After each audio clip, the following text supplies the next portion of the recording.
hablando acerca de que si nosotros no hemos visto a Cristo con la luz de la vida, ¿no? Todo lo que vamos a ver de parte de Dios va a estar, o sea, va a ser producto de nuestra oscura imaginación, inevitablemente. Entonces, una de las cosas, la vez pasada estábamos hablando con Danilo Montero y él decía algo que, alineado a lo que estábamos hablando, que cuando vemos la luz de Cristo, la luz de la vida, nos damos cuenta de que no necesita ser explicada, sino más bien disfrutada, ¿no? Expresada, vivirla y dar testimonio de ella, ¿no? Pero necesitamos verla. Si no la hemos visto, no hemos visto nada. Todo está en nuestra oscura imaginación. Entonces, recuerden esto, cuando el Señor está con los discípulos, hoy hablábamos un poco con unos hermanos de eso, que hasta que Cristo no resucitó, Él no pudo tener un cuerpo glorificado en el que nosotros podamos estar incluidos en esa vida. Estaban con Él, pero no estaban en Él. Ellos tenían una mente natural, estaban operando en su primer nacimiento, ¿no es cierto? Y entonces, claro, lo que hablaba Jesús, no solamente no lo entendía nadie en Israel, sino que además ni siquiera los discípulos. Porque Jesús hablaba el idioma del cielo y ellos tenían una mente natural. Entonces, hoy podemos claramente entender que el discipulado, el modelo de discipulado de Jesús con sus discípulos, no es el modelo de discipulado para nosotros. Y lo explican muy bien los apóstoles, ¿no? Porque los apóstoles, los discípulos no podían estar en Jesús, no podían compartir la misma vida, la misma cuerpo, la misma naturaleza.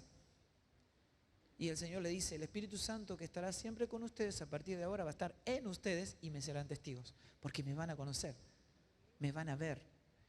O sea, si nacen de nuevo, van a ver el reino de Dios. Y quiero explicarle, el reino de Dios soy yo. Cuando yo me imparta en vida, yo voy a ser el reino de Dios.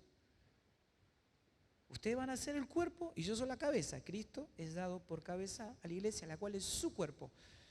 El cuerpo glorificado de Cristo es el reino de Dios. Y la cabeza gobierna todo el cuerpo. Amén. Entonces, ¿qué es lo que estamos viendo cuando nacemos de nuevo? ¿Lo estamos viendo a quién? A Él. Amén. El que ve el reino de Dios, lo que está viendo es el Cristo glorificado, impartido en vida. ¿Está bien? Entonces, ¿alguien sabe cuántas veces aparece la palabra discípulo en las cartas apostólicas? ¿Alguien sabe? Se los digo, ninguna. ¿Pero hay discípulos? Claro que hay discípulos. Pero los apóstoles omitieron casi intencionalmente este concepto porque había un concepto muy, muy arraigado acerca del discipulado en Israel, ¿no es cierto? El rabino y sus seguidores, ¿no? Y claro, ahora ya no hay un discipulado externo y natural. O sea, no hay un discípulo de Fabián, de José, de Pedro, ya no lo hay. Ya no es externo y natural. Ahora todo lo que ocurre es interno y espiritual. Entonces, lo explica Pablo diciendo, escuchen, me enteré que algunos dicen, yo soy de Apolo, de Cefas, de Pablo. ¿Qué pasa? Dice, ¿acaso Cristo está dividido? Porque ya no hay discípulos externos y naturales. Hay un solo discipulado y todos somos discípulos de Cristo. Todos, incluso los apóstoles. Y entonces nos explica qué es un discipulado, ¿no? Pero ¿había discípulos? Claro que había discípulos, claro. Pero ¿por qué el discipulado es interno y es espiritual? Porque la iglesia fue engendrada y nacida del Espíritu. La iglesia no es natural. es espiritual. ¿Y cómo funciona el discipulado espiritual? ¿No? O sea, ya no seguimos personas. No hay sustitutos de Dios. O sea, no hay, ¿cómo decirlo? Figuras o tipos, sombras de Cristo, porque Cristo ya vino. Y Él es el resplandor de su gloria, la imagen misma de su sustancia. Ya vino la sustancia, vino la persona, la cual todos los profetas, reyes, sacerdotes, los ungidos de Cristo, figuras, tipos de Cristo, habían anunciado. Ahora ya vino. Y ahora estamos en Él y hay un discipulado, una vida interna y espiritual, ¿no? Y me gustaría poder explicar un poco esto. Arranqué por otro lado porque iba a hablar de otra cosa, pero arranqué por acá y ahora entiendo que la necesidad de explicar esto. ¿Cómo se va a producir esto de ver a Cristo? ¿No es cierto? Porque ellos, una cosa era que ellos puedan dar testimonio de Cristo, pero para dar testimonio de Cristo yo tengo que ser testigo, ¿verdad? Entonces, lo que el Señor le estaba diciendo a los discípulos, ustedes no me conocen, o sea, lo que conocen es en la carne, pero no me conocen en espíritu y vida, en espíritu y en verdad, ¿no? Por eso Pablo dice esto. Miren, Pablo dice, yo no tengo el problema que tienen los apóstoles que estuvieron con Jesús. Porque ya no conocemos a nadie ya más según la carne. Y si a Cristo conocimos según la carne, ya no le conocemos así. Entonces imagínate, o sea, Pedro en su predicación era mucho más atractivo que Pablo, porque había estado con Jesús. ¿Saben lo que era eso? Miren si estuviera acá Pedro. Así, lo molemos a preguntas, ¿verdad? ¿Y cómo era? ¿Y cómo te miraba? ¿Y cómo te decía? ¿Y cómo reaccionaba a tales cosas? Contanos cómo era. Pero Pablo dice, no, ya no conocemos a nadie según la carne. O sea, cuando vos ves a tu hermano y haces un diagnóstico de tu hermano, vos estás comunicando imaginaciones. Porque vos no estás conociendo a tu hermano en la forma en que Dios le conoce. Vos estás viendo cualidades superpuestas en la carne, pero ya a nadie conocemos según la carne. Lo que estamos es conociendo a Cristo, mi hermano. O sea, nosotros no amamos a Cristo, a nuestro hermano por Cristo. Amamos a Cristo en nuestro hermano. ¿Se entiende?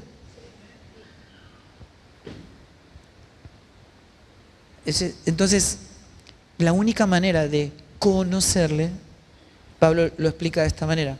Él dice, yo he estimado todo como pérdida, todo por basura, lo he perdido todo a fin de conocerle y ser hallado en Él. El proceso del poder que opera en la cruz es que yo mengüe para que Cristo crezca, y en la medida que Cristo crece, yo le conozco. Ese conocimiento produce un entendimiento, y el entendimiento tiene ojos, ¿verdad? Es cuando le vemos y somos transformados por medio de la renovación de ese entendimiento. Entonces, en un punto, ¿qué es ser un discípulo? ¿No? Miren, esto es importantísimo porque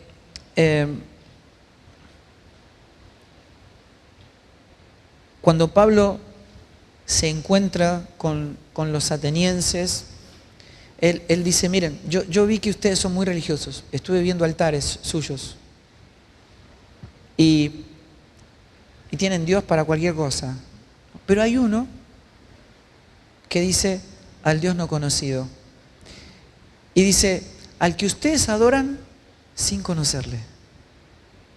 Tremendo, ¿no? Y dice, yo vengo a hablarles de ese Dios, al que ustedes no conocen. Pero eso sí, quiero decirles algo. Si vamos a hablar de divinidad, no vamos a hablar de oro, plata, piedras preciosas, y mucho menos de imaginación de hombres. El Dios que ustedes no conocen no está en su disco rígido, no está en su mente, ustedes no lo pueden imaginar. A menos que ustedes nazcan de nuevo, ustedes no van a poder ver y conocer a ese Dios que ustedes adoran sin conocer, ¿no? Entonces ahí Pablo explica esto y él dice, este Dios no habita en templos hechos de manos de hombre, ni puede ser servido ni honrado por manos de hombre, como si él necesitara de algo, puesto que él es el que da vida, aliento y todas las cosas, y dice, en él vivimos, nos movemos y somos. Y trae una realidad demoledora para la mente de los griegos que vivían fascinados por la novedad, ¿no? A ver con qué cosa aparece este hombre. Y claro, nosotros entendiendo esto que decía Pablo, pero Dios, habiendo pasado por alto los tiempos de esta ignorancia, manda al hombre, a los hombres en todo lugar y en todo tiempo que se arrepientan, ¿no? Y que entiendan que tienen que ingresar, conocer a este Dios, al único Dios verdadero, creador de todas las cosas. Ahora, recuerden que hablamos dos cosas. Una, fundamental, es, nos cuesta vernos unidos a Cristo, ¿no? Para todos los que estamos en Él. Segundo, nos cuesta entender que es vida orgánica. ¿Está bien? Ahora, sí coincidimos que todos tenemos la misma Biblia, podemos tener diferentes versiones, pero es la misma Biblia, ¿no? O sea, la Biblia es el libro que se ha conservado a través de los siglos de la manera más pura que jamás haya existido. Es el libro con más evidencia que existe en el mundo, pero por un nivel de lejanía impresionante. Para todos podemos acceder al original y todos podemos tener una versión de la Biblia en el cual podamos ver que las verdades eternas han sido reveladas a través de todos los tiempos, ¿no? Ahora, más o menos nosotros, en nuestras congregaciones, podemos definir a un discípulo como alguien que cree en Dios, que cree en la Biblia y que quiere vivir para servir a Dios. Más o menos eso sería un discípulo, ¿o no? Más o menos. Ok, bien. Ahora Jesús hace una definición de un discípulo. ¿Qué es un discípulo? Jesús dice esto: si alguien viene a mí y no aborrece a su padre, madre, a su mujer e hijos, a sus hermanos y hermanas y aún su propia vida, no puede ser mi discípulo. ¿Es igual, parecido? Ahora, la pregunta sería esta: ¿cómo llegamos a esto? Porque no está en tu Biblia ni en la mía, digamos, todos tenemos la misma Biblia. ¿Cómo llegamos a eso? ¿Cómo le dijimos a la gente que tu vida es importante o vale para Dios? Cuando vos no podés ser discípulo a menos que aborrezcas tu propia vida.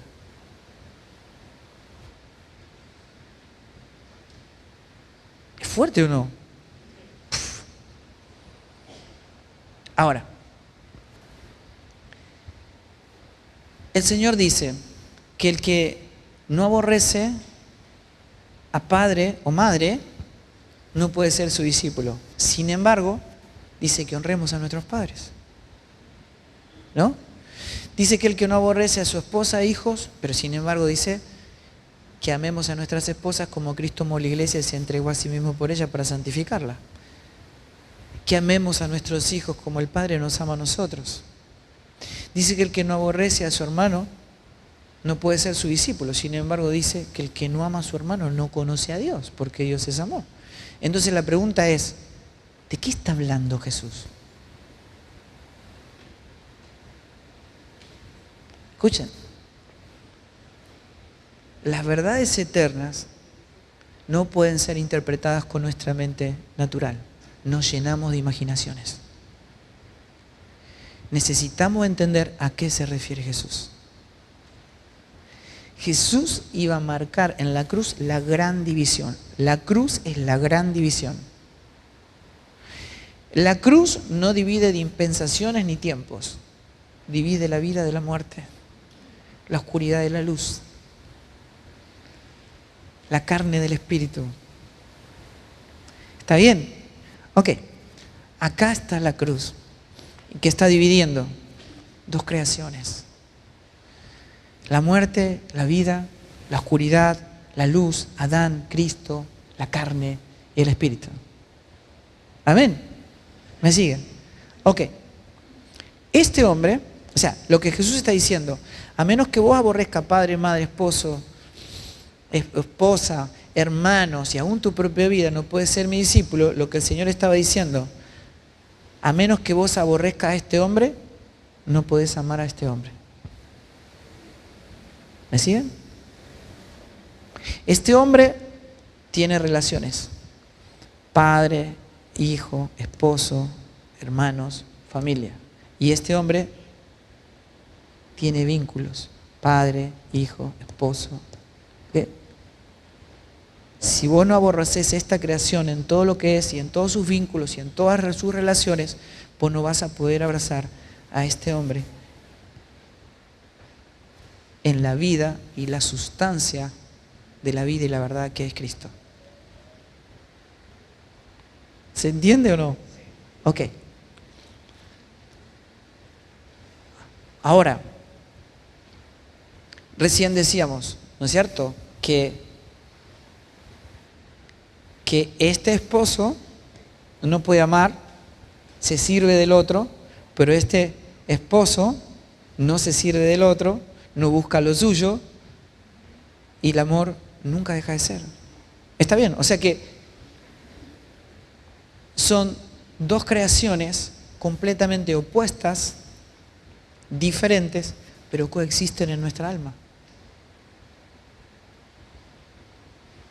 Y Pablo está diciendo, miren que esto es hasta que el Señor nos venga a buscar, ¿eh? Y Pablo dice, no se bajen de la cruz, yo estoy crucificado juntamente con Él. ¿Para qué? Escuchen, este hombre que está acá, llámenlo como quieran, Pablo le dice, a este hombre le dice yo estoy crucificado para que no se exprese este hombre, sino este hombre, para que no viva yo, sino que sea Cristo en mí. ¿Lo ven? O sea, ¿de qué se trata el discipulado espiritual, interno? Es la mudanza de este hombre a este hombre. ¿Estamos siguiendo a quién? ¿Y dónde está Cristo? En mí. Es interno. La vida es interna. Nos estamos mudando de una creación de muerte a una creación de vida, de oscuridad a la luz. Eso está en la tierra de nuestra alma.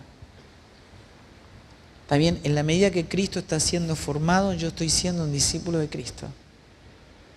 Amén. Y yo voy a manifestar la naturaleza que más alimento. ¿Sí se entiende eso? Yo le doy de comer a la carne y la carne crece. Pero yo niego a la carne, como del pan de vida, crece Cristo y yo vengo. ¿Quieres preguntar o no? Sí. Exacto.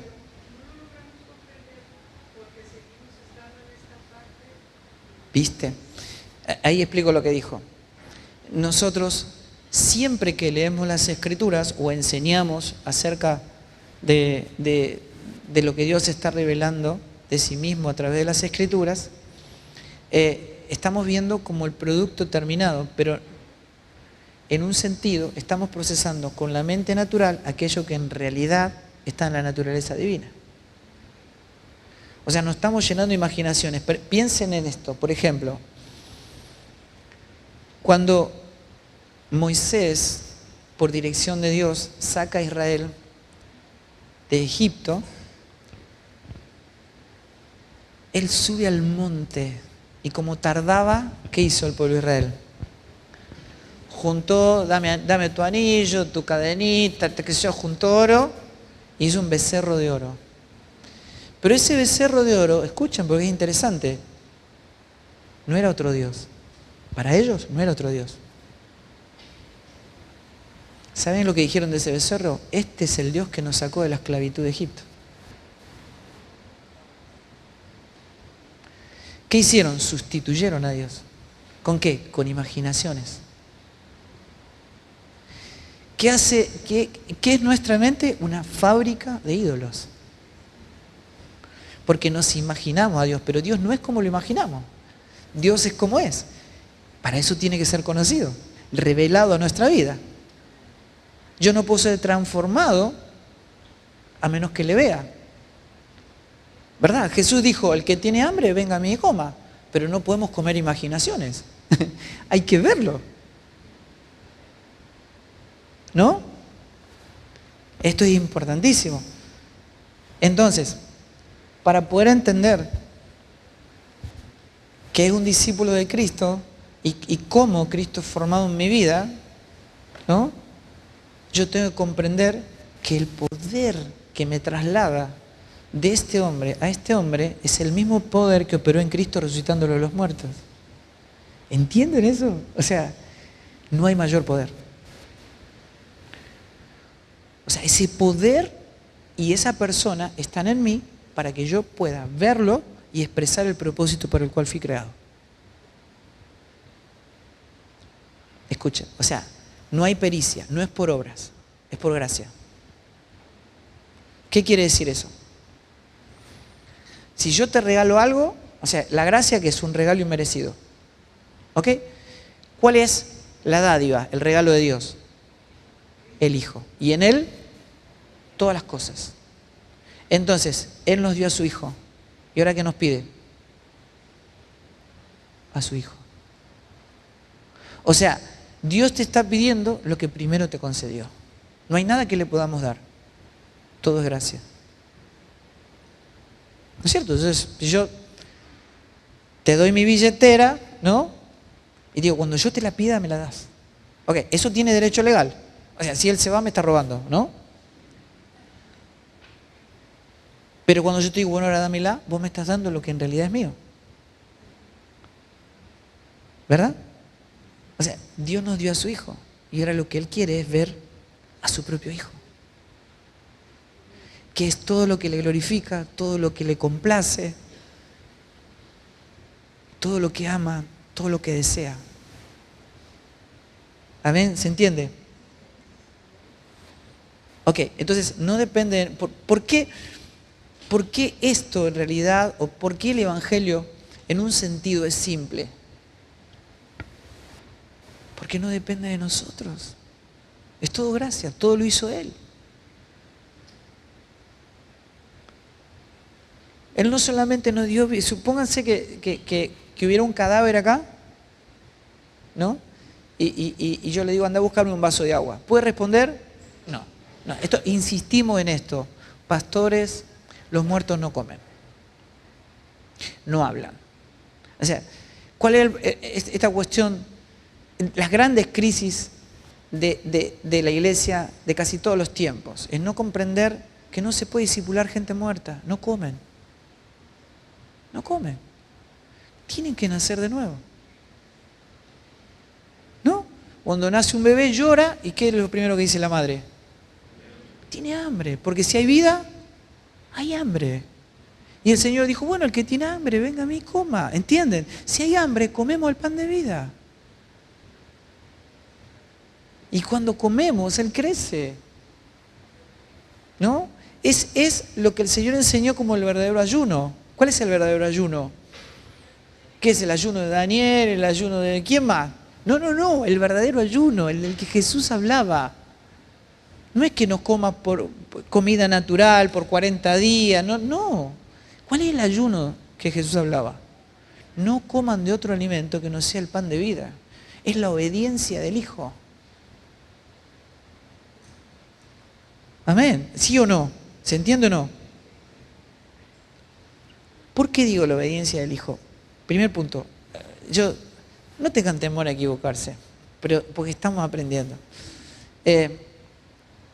Dios nos hace mejores, ¿sí o no? No nos hace mejores. porque no puede mejorar lo que somos. Para eso nos dio a su Hijo. Por eso nosotros estamos crucificados, porque no hay nada bueno ahí. No se puede salvar nada de esa creación. ¿Está bien? Para eso la vieja creación, que soy yo, está crucificada para que se exprese la nueva creación que es Cristo. ¿Está bien? Otro punto. ¿Dios me hace más obediente? No, porque la vieja creación no puede obedecer. ¿Quién es el que obedece? Cristo en mí. Cristo no hace otra cosa que la voluntad del Padre. Cuando yo menguo, que es Cristo, con todo lo que Él es, lo que se está expresando es su obediencia, no es mi obediencia, es su obediencia. ¿Ustedes vieron qué complicado que es vernos unidos a Cristo? Yo me puedo pasar una semana diciéndole todas estas cosas porque nuestra mente ve todo separado de Dios. Y uno cree que Dios trata con nuestra persona. No, Dios no tiene comunión con la carne. Dios no tiene comunión con la vieja creación. Dios solo tiene comunión con su Hijo. Amén. Por eso nos colocó en el Hijo. Y somos hijos porque estamos en el Hijo. ¿No? Eso, póngase, esta mano es parte de mí. Y ustedes me ven entero y dicen, Fabián, ¿está bien? Pero si yo me cortara la mano y la pusiera en esta mesa, nadie le hablaría a la mano como si fuera yo. ¿Se entiende? Para que yo sea Cristo, cuando Dios mira, me tuvo que colocar en Él. Y si yo no me veo unido a Cristo, yo sigo actuando como si yo me relacionara y hablamos de tener intimidad con el Señor y esas cosas. No estamos entendiendo cómo es la oración en el nuevo pacto en Cristo. Porque no es una conversación entre Dios y yo la oración en Cristo. ¿Dije algo raro? ¿Por qué la oración en Cristo es orar sin cesar? Quiere decir que no es un evento. Porque nadie puede ponerse a orar y no terminar nunca hasta que el Señor tenga que buscar. La oración no es como era David, Elías, Eliseo. No. Porque ahora es la comunión del Hijo con el Padre y nosotros estamos en el Hijo. Cuando Dios nos coloca en el Hijo, nos hace partícipe de la única vida que es increada, que no fue creada. La vida que portamos, que es Cristo en nosotros, es una vida increada, que no tiene principio y que no tiene fin. Y que tiene una comunión eterna con el Padre. Cuando Dios nos coloca en el Hijo, nos hace partícipe de esa comunión eterna con el Padre. ¿Se entiende? ¿Cuándo se corta la comunión del Padre con el Hijo? Nunca. O sea, es orar sin cesar. Es vida y comunión eterna. ¿Está bien? Lo que cambia nuestro entendimiento es que no siempre estamos conscientes de eso. ¿Verdad? O sea, cuando uno se aparta para orar, entra en un entendimiento. No está ocupado de otras cosas. Entra en un entendimiento de quién soy yo en Cristo y qué es Cristo en mí. ¿Cuál es la comunión del Hijo al cual yo estoy unido con el Padre? ¿Verdad?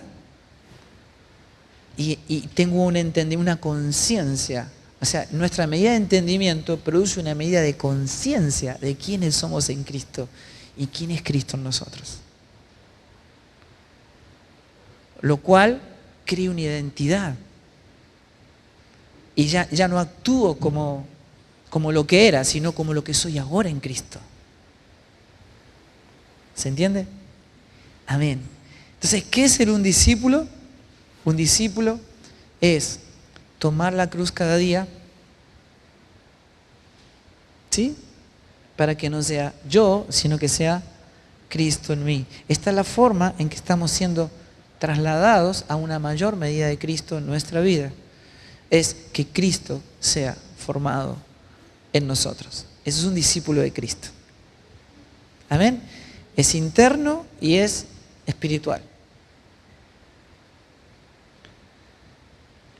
Esto es también lo que el Señor llama tomar la cruz cada día y seguirle, o sea, ser un seguidor de Cristo. ¿Está bien? En un sentido externo y natural ya no somos seguidores de Cristo, porque ahora estamos en Él. O sea, no estamos yendo donde Él va, estamos en Él. ¿Verdad? Y esa unión no puede ser, lo que Dios unió no puede ser separado, ¿no? Esa es nuestra realidad. Pero en el sentido interno y espiritual, ser seguidores de Cristo es mudarnos de lo que somos en nuestra alma, en la tierra de nuestra alma, a Cristo. ¿Amén? ¿Ustedes entienden cuando yo digo la tierra de nuestra alma? ¿Sí? ¿Más o menos? ¿O alguien quiere que lo explique? Ok. ¿Qué es esto de que Dios va a llenar la tierra del conocimiento de su gloria? Y yo les tengo que preguntar qué se imaginan, ¿no? Porque, ¿no? Capaz que uno se está imaginando el planeta, ¿no? Pero eso es el problema, ¿ves? Que nosotros imaginamos. ¿Qué es lo único que Dios puede llenar de su gloria? ¿Qué es lo único que glorifica a Dios? Claro. ¿Y qué es lo que tiene que ser formado? Primero, vamos por acá, porque ya me estoy poniendo nervioso. Bueno, voy a borrar esto, ¿está bien?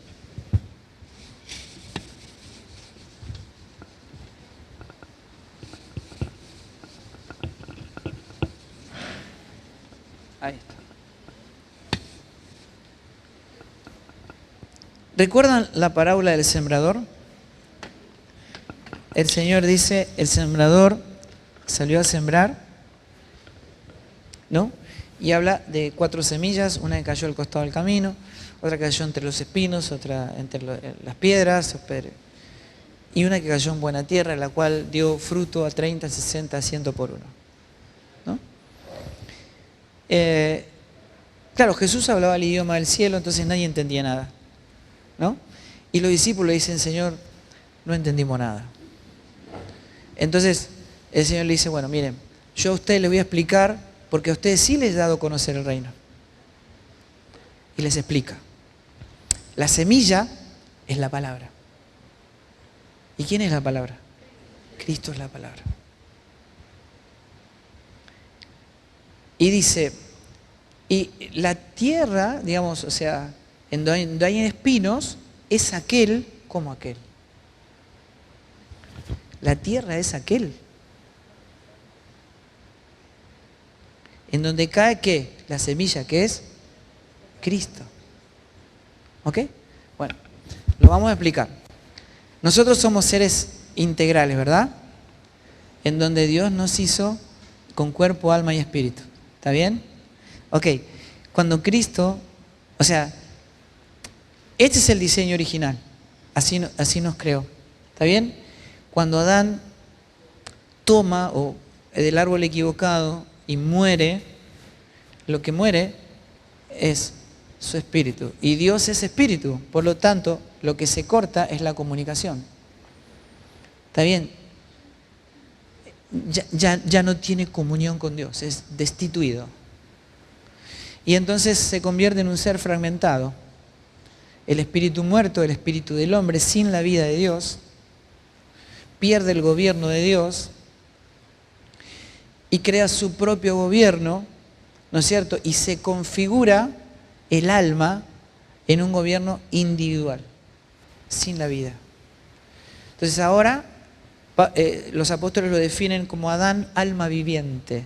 Se desarrolla en el alma independientemente en su propio gobierno, ahora hace lo que quiere, lo que le gusta, lo que le parece justo, razonable, pero perdió el gobierno de Dios, perdió la vida, el propósito por el cual fue creado, perdió todo.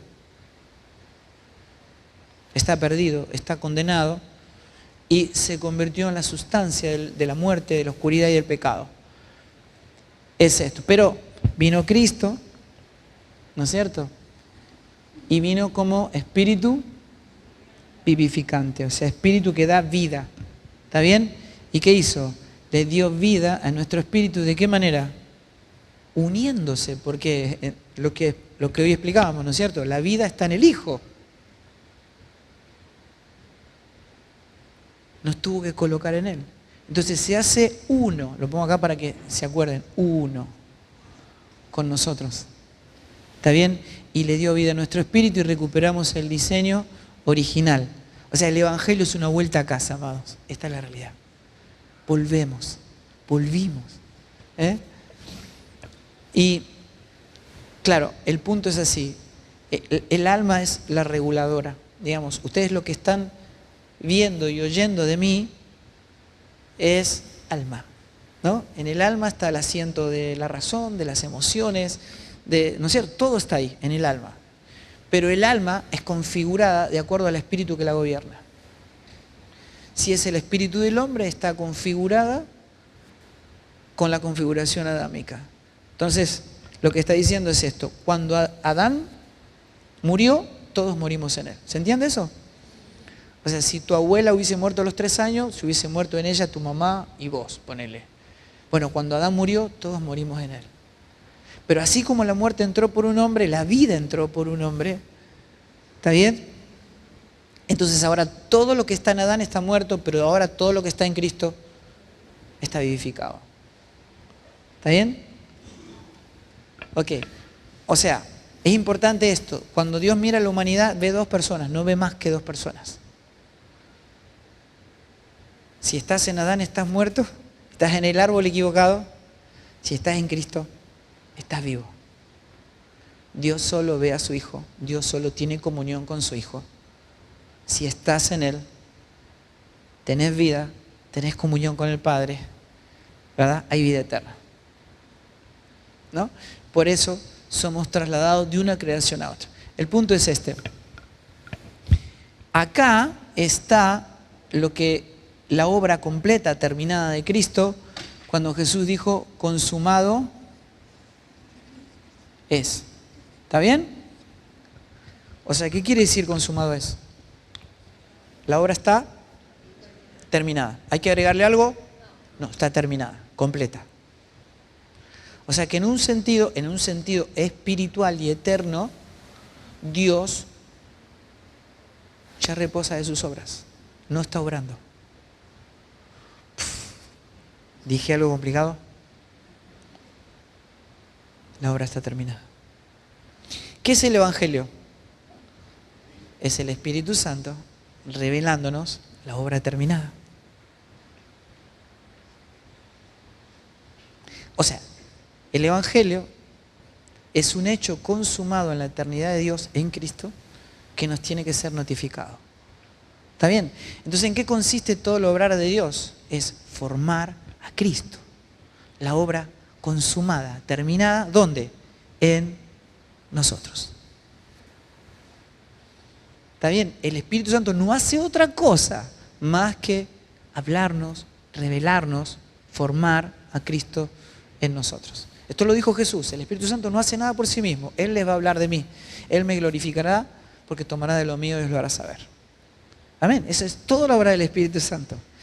O sea, la edificación de la iglesia, la formación de Cristo, es por el obrar de su Espíritu. Es el mismo poder que operó en Cristo para resucitarle de los muertos. Amén. Entonces, en el Espíritu está el consumado eso. O sea, la obra está terminada. O sea, Cristo en nosotros está completo. ¿Está bien? No hay nada que Dios tenga que darnos mañana. O sea, nosotros no somos gente esperando dádivas de Dios. Dios ya nos dio todo. La dádiva de Dios es su Hijo. Y nos dio todo en el Hijo. O sea, no somos gente esperando bendiciones. Porque fuimos bendecidos con toda bendición espiritual en regiones celestiales en Cristo. Toda bendición. No somos gente esperando promesas. ¿Por qué? Porque en Cristo todas las promesas son un sí y un amén. Porque Él es el cumplimiento de todas las promesas. No estamos esperando profecías, porque el testimonio de Jesús es el espíritu de la profecía, y todas las profecías tenían un solo fin: señalar a Cristo. Ahora ya vino y Él es el cumplimiento de todas las profecías. O sea, nosotros, habitando en Cristo, estamos habitando en el cumplimiento de todas las promesas, de todas las profecías, de todas las bendiciones, de todo lo que Dios es en Cristo. Por eso Pablo dice, escuchen, estamos completos en Él. Amén. Ok, esa realidad ya fue consumada en nuestro espíritu. Pero en el alma está todo por hacer.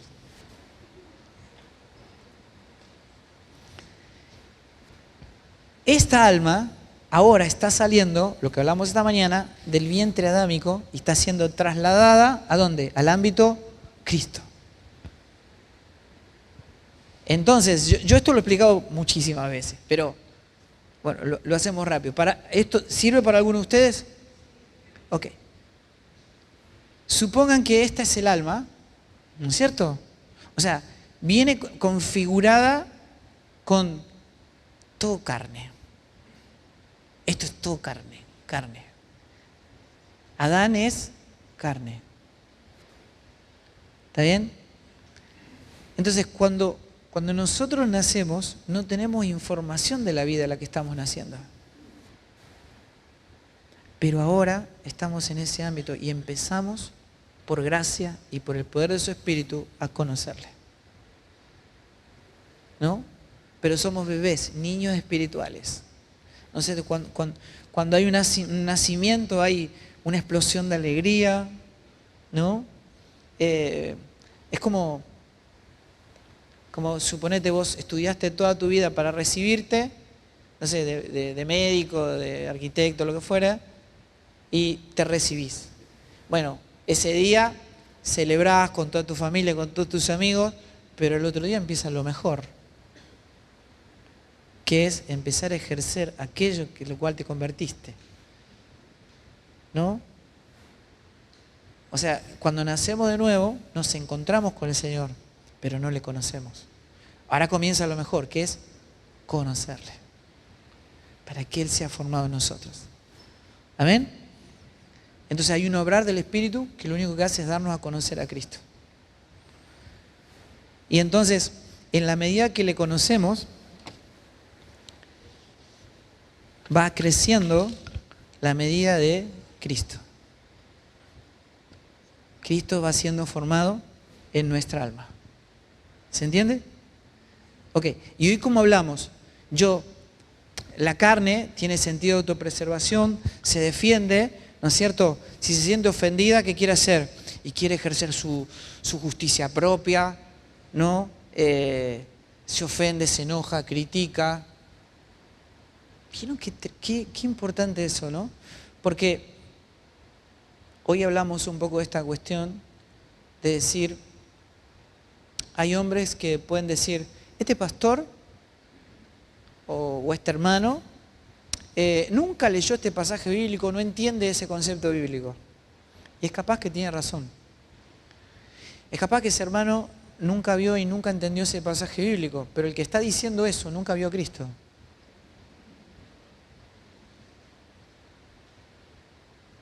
Porque si ve, no divide el cuerpo. No divide lo que Dios unió. La crítica, miren, ¿saben qué es adoración? ¿Qué es lo único que adora al Padre? El Hijo. O sea, no es lo que podamos hacer. Lo único que adora al Padre es el Hijo, la expresión de su Hijo en mí.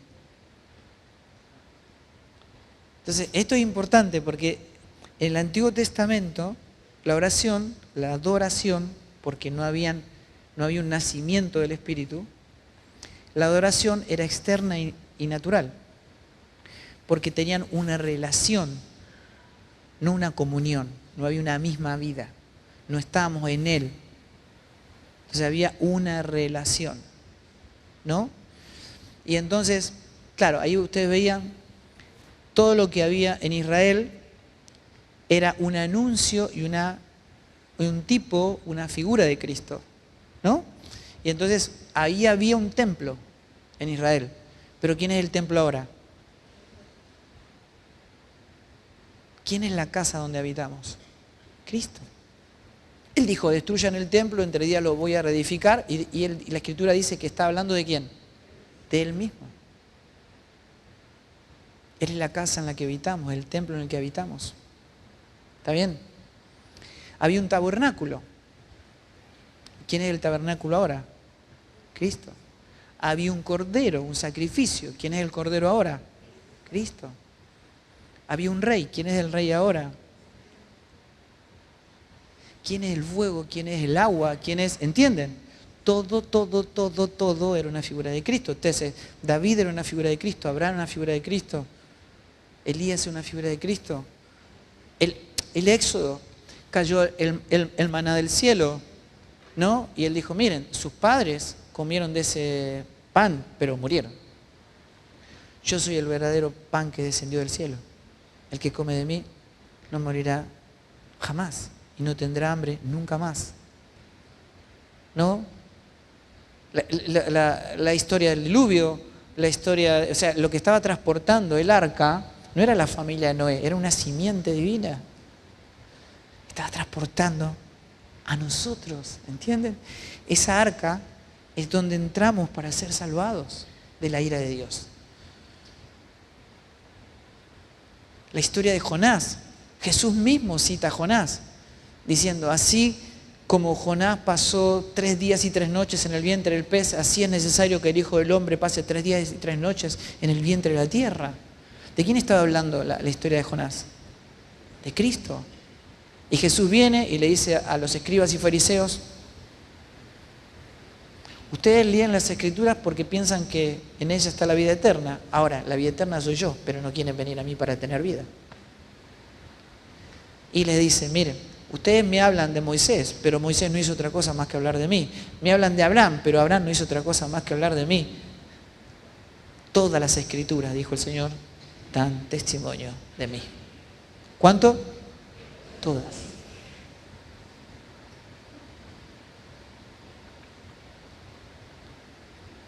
Entonces, ahora estamos logrando entender que todo lo que Dios habla es Cristo, porque Él es la palabra. Y el Padre no se da a conocer si no es solo mediante el Hijo. ¿No? Así Felipe le dice, muéstranos al Padre. Y le dice, Felipe, todo este tiempo estuve entre ustedes. Si me viste a mí, viste al Padre. Él y yo uno somos. Pero vieron que, ¿cuántos de ustedes han vinculado a Jehová de los ejércitos con el Padre? La verdad. ¿Por qué? ¿Alguna vez estuvieron separados? Siempre fueron 3. Cuando cuando Dios se encarna en el Hijo, ¿era el Hijo solamente quien estaba en Jesús? En Él habitaba, ¿qué? La plenitud de la deidad. La plenitud de Dios estaba en Él, pero encarna en el Hijo, cumpliendo la función del Hijo para la cual había sido encarnado. ¿Verdad? Pero solemos, digamos, entienden, ¿no? ¿Cómo funciona nuestra mente? Vernos unidos a Cristo y ver reunidas todas las cosas en Él, nuestra mente natural hace tartamudea, se pone rara, ¿no? Entonces, para poder ir terminando hoy, ¿vamos bien o no? ¿Sí? Ok. Ok, ¿qué quiere decir? Que yo, frente a cualquier situación, yo llevo todo pensamiento, toda gana de pelear que tenga la vieja creación queriendo defenderse, ¿no es cierto?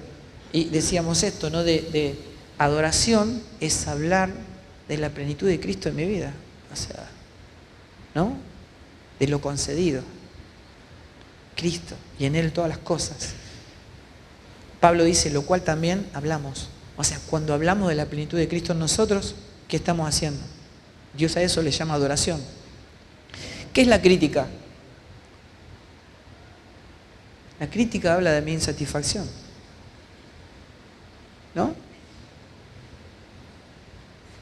Si cuando uno ve a un hermano que sabe Biblia, pero critica, está comunicando conocimiento bíblico, pero no vida. Miren, yo no digo que lo haya logrado, ¿eh?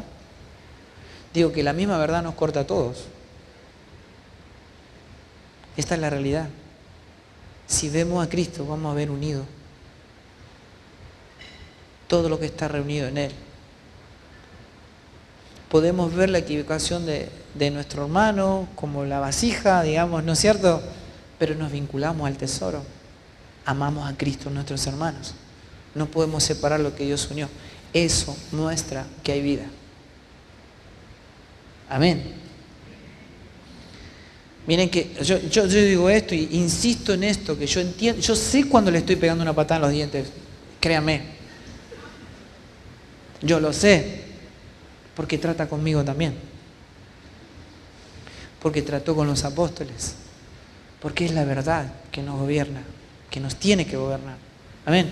Entonces, cuando yo llevo todo ese pensamiento, suponete que veo a mi hermano y digo, no, este no entiende nada. Eso está dentro mío. Pero yo ahí identifico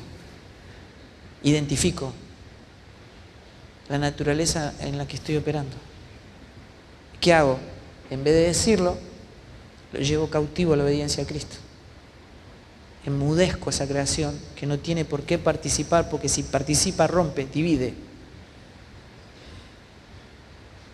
La enmudezco y me dejo absorber por la realidad de Cristo, que ama al que no lo merece, que es paciencia divina. ¿Para qué? Para entender los procesos y ver que el que está en séptimo grado no es mejor que el que está en primero, solo que llegó antes. El que está en primero va a llegar ahí, ¿verdad? Entonces, no es ridículo que uno de séptimo grado critica al de primero porque no sabe nada. No tiene nada que ver, está bien. Si está en primero, está bien lo que sabe. Pero si entendemos que es vida orgánica, no vamos a entrar en conflicto con este, no sabe nada, ¿cierto? Sino que vamos a poder ver lo que Dios ve. Entonces, cuando yo llevo cautivo a obediencia a Cristo, ¿no es cierto? Y me dejo absorber por la realidad de Cristo, ¿qué crece en mí? Crece Cristo. Hay una mayor medida que Cristo está siendo formado y la carne va menguando. ¿Está bien? Entonces, frente a cualquier situación, si la carne es pequeña, no hace tanta fuerza, ¿me entiendes? Cada vez se va debilitando y esa voz que me habla diciendo lo que no debo hacer, lo que no es Cristo, porque la carne odia a Cristo porque no quiere morir, ¿no? Entonces, lo que hace la carne es querer hacerme creer que hay algo más deseable que Cristo. Pero me engaña, ¿no? Me engaña y me promete lo que no puede cumplir. Entonces uno después de pecar viene la desazón, la tristeza, ¿verdad? Porque eso es lo que hay en el fondo del vaso, ¿no? de el pecado. Entonces, pero en la medida que va creciendo Cristo en nuestra alma, ¿no es cierto? Acá va creciendo Cristo, ¿eh? Va creciendo Cristo y entonces como lo que se expresa es el alma, yo empiezo a expresar una medida de Cristo que tiene que ir en un incremento, ¿no es cierto? Tiene que menguar la carne y crecer Cristo. ¿Se está entendiendo esto? Entonces, cuando yo estoy predicando el producto terminado, tengo que explicar que esto tiene que entrar en los procesos de vida para que Cristo sea formado en la tierra, que es la semilla, tiene que caer en esta tierra y tiene que ser llena del conocimiento de su gloria. Hasta la medida de la plenitud del varón perfecto. O sea, cuando toda la tierra de nuestra alma sea llena del conocimiento de su gloria, ¿no es cierto? Es donde el Señor decía, bueno, fue cumplido. Amén. Esto es el propósito eterno de Dios. Llenarlo todo de Cristo. Pero Dios no puede llenar otra cosa que no sea la tierra de nuestra alma. O sea, Cristo, su Hijo, la iglesia, el reino de Dios, la ciudad santa. Todo eso es Cristo. ¿Amén? Bueno, quiero terminar. Bueno, no sé si todos lo saben, pero yo tengo una carrera de 30 años de músico y, bueno, no es tan importante, pero es una parte de mí.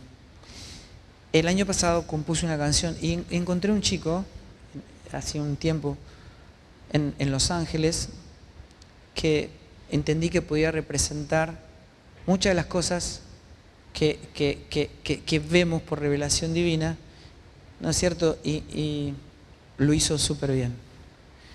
Entonces yo quiero mostrarles eso y quiero explicarles. Yo digo, cuando lo pasen con el audio, no me corten el micrófono porque lo quiero explicar.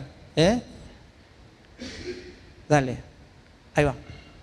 La canción se llama Escribiendo Realidad y quiero explicarles un poco. ¿Les parece bien o no? Ok. Ahí va.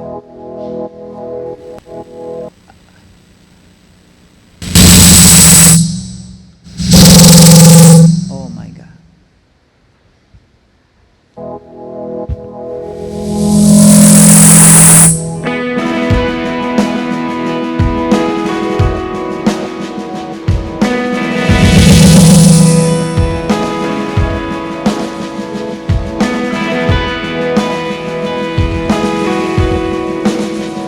Este es el Getsemaní. El Señor estaba entregando su vida. Voces como truenos van viviendo esta realidad donde nadie quiere ir, nadie quisiera ser. Una noche lenta y una cruz para atravesar, un amor que duele y se goza al verme en él resucitar.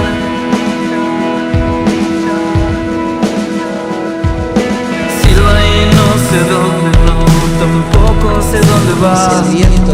Abre la tormenta y lo oculto se deja ver. Sopla donde quiere y me guía hacia la verdad.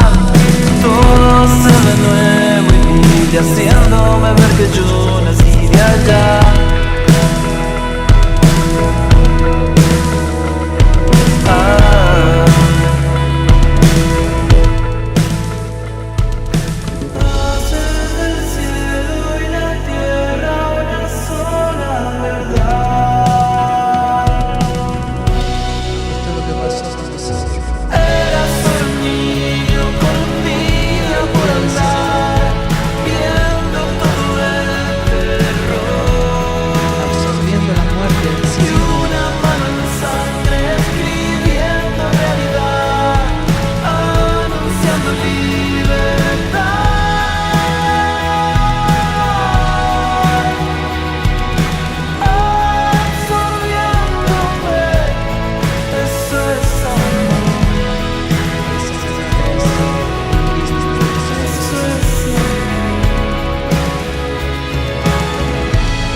Llenas de armonías los oídos de aquel que va.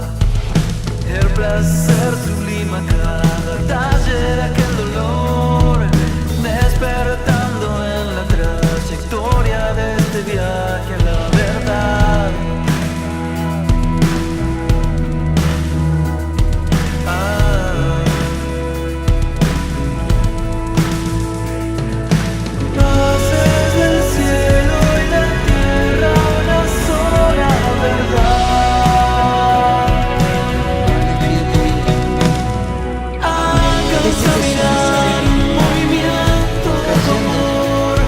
Ya